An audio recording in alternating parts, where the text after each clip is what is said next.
මේක හිතනවාද ආපහු යුද්ධයක් ඒ කියන්නේ ඉවර කරාට පස්සේ නැවත යුද්ධයක් ඇති වෙන්නේ නැහැ කියලා? ඇති වෙන්නේ නැහැ කියන්න බෑ. නමුත් ඇති නොවීමට වග බලා ගැනීමයි අපි වගකීම. ඒක මම හිතනවා හමුදාය විතරක් නෙමෙයි මුළු සමස්ත සමාජයේම වගකීම. එතකොට යුද්ධයක් ඇති වෙලා ඒක නිම කරනවට වඩා අමාරු යුද්ධයක් ඇති නොවීමේ පරිසරය පවත්වා ගැනීම. අවියකින් උණ්ඩයක් පත්තු නොවි බෝම්බයක් පුපිරෙන්නේ නැතුවත් යුද්ධ තියෙනවා.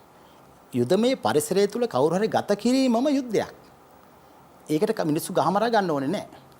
ඒතර අවුරුදු 30ක් තුල ඒ දුෂ්කර පරිසරය තුල නිවසෙන් ඈත් වෙලා හුදකලා වෙලා පාරිසරිකව විඳින දුක් පීඩත් එක ගත කිරීම ඒක අමුතුම යුද්ධයක්. විශේෂයෙන්ම හමුදාවේ මේ විරුවන් අදටත් රටට අවශ්‍යයි.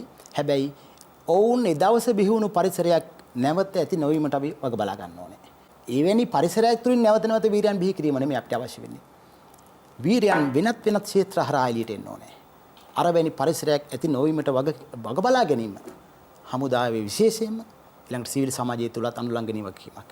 නිසා රාජකීය හැටියට අපිට පැවරී තිබෙනවා මේ මහා දැවැන්ත කාර්යභාරයක්. අවියායුධ දහස් ගානකින් කරන්න බැරි දෙයක් අද පෑනකින් කරන්න පුළුවන් වෙලා තියෙනවා. ඒ නිසා ඒ කාර්යය කරද්දී මම ඔබ කිව් පරිදි තාම පරිස්සම් වෙනවා. පෑනකට කොයිතරම් දේවල් කරන්න පුළුවන්ද කියන ඉතිහාසය ගැන සවිඥානිකව මැක්සිම් ගෝර්කි කියන ලේඛකයාට කිව්වේ රුසියානු යුද්ධයේ මෙහෙයවපු පෑන කියලා. රටක ලේඛකයෙක් ඉන්නවා කියන්නේ ආණ්ඩුවක් වගේ දෙයක්. අපි සටන් බිම තුල මියගිය රණවීරයෝ ගැන කතා කරනවා. ඊළඟට දෙවනුව කතා කරන තුවාල වුණු ආබාධිත සහ තුවාල වුණු අය පිළිබඳව. හැබැයි ඔබ මිය යන්නේ නැතුව තුවාල වෙන්නේ නැතුව නැත්නම් තුවාල වෙමින් නැවත නැවත සටනට අවතීර්ණ වෙලා හරි අවසානයේ අද වෙනකන් ඉතුරු වෙච්ච පිරිසක් නොඉන්න මේ යුද්ධේ නිමා කරන්න වෙන්නේ නැහැ. ඒ නිසා අපි මියගිය පිරිස ගැන සිහි කරනවා ගෞරව කරනවා වගේම අදටත් යහතින් ඉන්න පිරිස් පිළිබඳවත් එවැනිම ගෞරවය දෙන්න ඕනේ.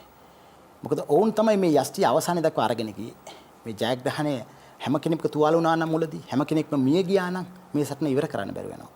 එතකොට තුවාල වෙවි හෝ නැවත නැවත සටන් බීමට ගිහිල්ලා මේක අවසානයේ දක්වා රැගෙන යන පිරිසක් ඉතුරු වෙන නිසා තමයි අපිට මේ ජයග්‍රහණ ලබන්න පුළුවන් වෙලා තියෙන්නේ. අපි වාක්‍යකින් දෙකකින් තියෙන මේ කියන මේ කතාව ඇස්සේ මොන තරම් දේවල් හැංගිලා තියෙනවද?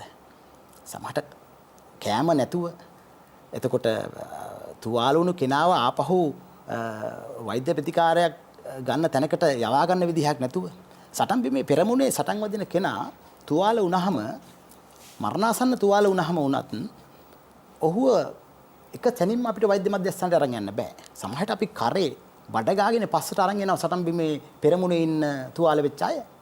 කරේ අරගෙන යනවා කිලෝමීටර් ගණන්. මීටර් 500ක් කිලෝමීටරයක් වෙන්න පුළුවන් සමහරවිට. ඊට පස්සේ ඒක ට්‍රැක්ටර් එක හරි දාගෙන තව දිහාකට යනවා.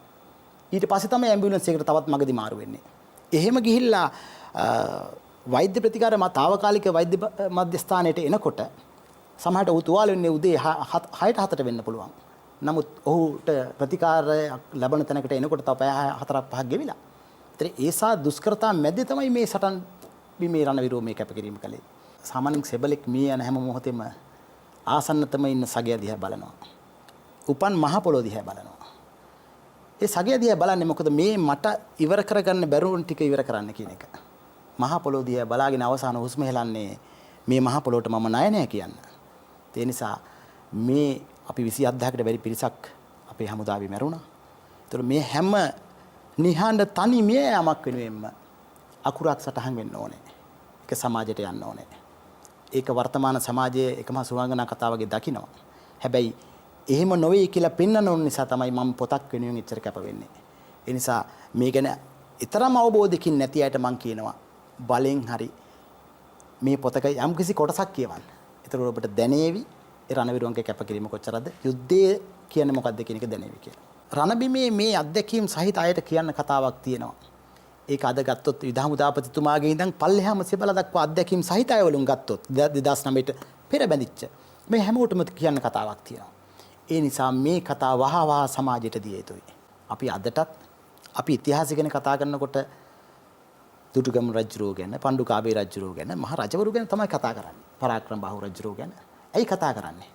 ඔවුන් අපිට මහ දැවැන්ත ඉතිහාසයක් ඉතුරු කරලා දීලා තියෙනවා. අනුරාධපුරයට ගියොත්, පොළොන්නරුවට ගියොත් නටපුන් ගල් කණු සෙල්ලිපි ඕන තරම් අතගාලා බලන දේවල් තියෙනවා. මහා වාරි තාක්ෂණයක් රට පුරා දිවෙනවා. අපි කියනවා මේ වැව් හැදුවේ අහවලා කියලා. එතකොට සතුරොත් එක්ක සටන් කරලා රට එක්සේසත් කරලා ඉවරලා තමයි මේගොල්ලෝ ඒක කරලා තියෙන්නේ. හැබැයි අපේ යුද්ධය අවුරුදු 30 අපිට එහෙම නටමු ඉදිරිපත් කරන්න ඉතුරු කරන්න බැහැනේ.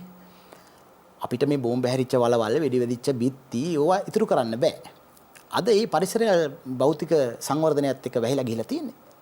හැබැයි අපිට කරන්න පුළුවන් ඉන්නේ ඔවුන්ගේ මතක අත්දැකීම් සමාජයට දෙන එක. උතුරු නැගෙනහිර ඇවිද්දොත් ඒ හැම වැලි කැටියක් අස්සෙම මේ රණවිරුවෝගේ හුස්ම වැටෙනවා තාමත්. ඔවුන්ගේ ලේ හැලිච්ච නැති තැනක් නැහැ. රණවිරුවෝ අඩිය ගහපු නැති තැනක් නැහැ. අද ඒක භෞතික පරිසරය තුළ වැහිලා තියෙන්න පුළුවන්. හැබැයි ඒ වුණාට ඒ පරිසරයේ යට රණවිරුවෝ කරපු කැපකිරීම තියෙන්නේ. ඒ නිසා ඔවුන්ට කරන එකම උපහාරය, ඔවුන්ට කරන එකම ගෞරවය තමයි ඔවුන්ගේ කතා සමාජගත කිරීමත් එවැනි පරිසරයක් බිහිවීමට ඉඩ නොතැබීම මොනෑම හොවිදියකින්.